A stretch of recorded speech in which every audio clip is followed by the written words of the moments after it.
So you've been thinking of giving your bike a good clean lately. Those little bits of grime and oil have been affecting your shifting, braking and overall ride. And so that's why today I'll be showing you how to deep clean your bike so it can feel as good as new.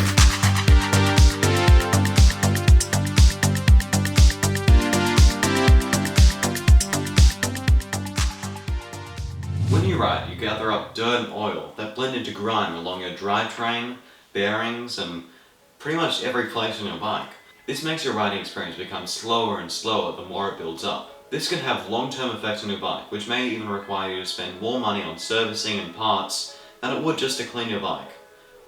For this example, I'll be using my Norco Storm 4. It's a low to mid-range hardtail, and just like all bikes, cleaning on this bike is essential. It's covered in dust from sitting around, and it's got rust in some places that we can hopefully penetrate.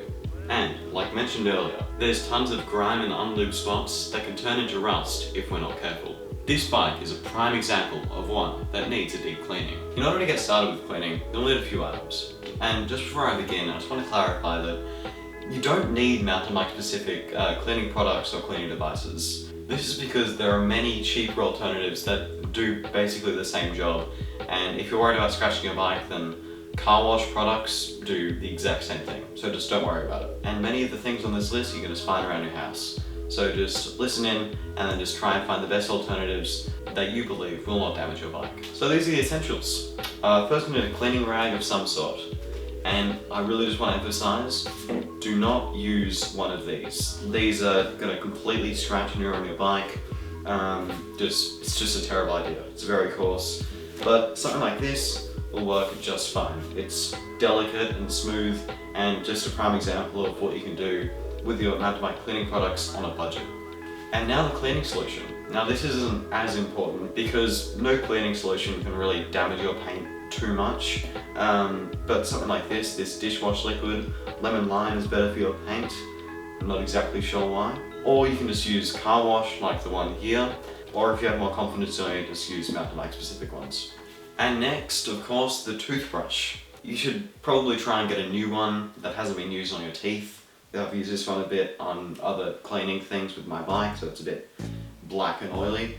But basically this will just allow you to get really in the fine places of your cogs and gears and just all those nitty-gritty places on your bike where grime and dirt might have collected. Now this is lube. I definitely recommend not using other oils because this will just work a lot better.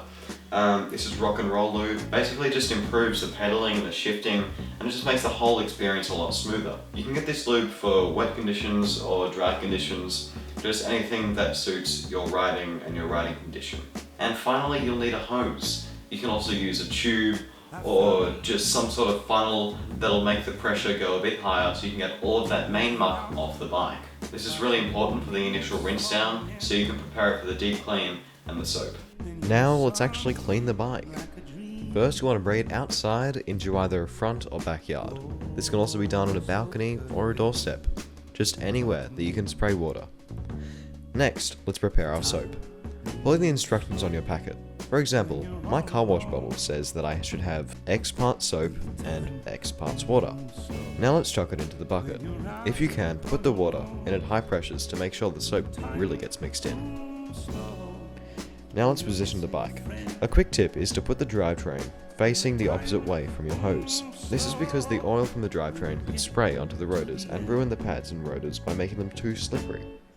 Instead, put the hose pressure on the drivetrain by pointing the water directly down onto the drivetrain. Now let's start to spray down the bike. This will push out any clear dirt or dust, and it will knock out the rocks too. Remember to get up all in the rotors and small crevices, getting most of the main pieces off. Next, we'll get our rag and dip it in the soapy water. Go over most places on the bike, as well as the tyre sidewall and rims. This is also a good chance to run the rag through the chain, and get that chain nice and clean and ready for the lube. Your initial clean is now done. Do a couple of drop tests with the bike to get most of the water out, then let it sit. Since I'm in a bit of a rush, I'll use this towel. Now that the bike is inside, or at least in more of a controlled environment, we can get down to the fine detailing. This is where that handy toothbrush will come in. First, let's start off with the basic stuff. Clean up any bits of grime on your derailleur, and then focus your attention to the jockey wheels. Put your toothbrush on one side of the wheel and start spinning your chain. A few rotations should do. Then rub the grime on the toothbrush onto a paper towel or napkin. Repeat the steps on the other side and on the other wheel. Then simply closely go over the bike and see if you can spot any evidence of rust. Then scrub. If it's not coming off, put a little bit of oil on the brush and then try again. This should penetrate it. Other points on the bike which may need some cleaning are the headset, quick release or through axle, chainring, and pedal bearings.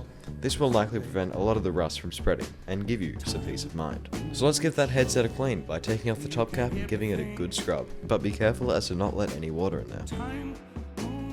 And please, remember to grease up what you clean. Now the chainring. I'll note that this is a lot easier on 1x drivetrains, but on 3xs we just need to get in between each one and get all that gunk out. Finally, the pedals. Cleaning your pedal bearings is especially important if the pedals are rather cheap, because that makes it easier for the dirt to simply shoot up into the bearings and make the riding experience unbearable. If you were to do a really deep clean, you may consider getting out all of the bearings on your bike, including the headset. But for now, just doing the pedals is fine. Now all you have to do is lube up that chain and enjoy a freshly detailed ride.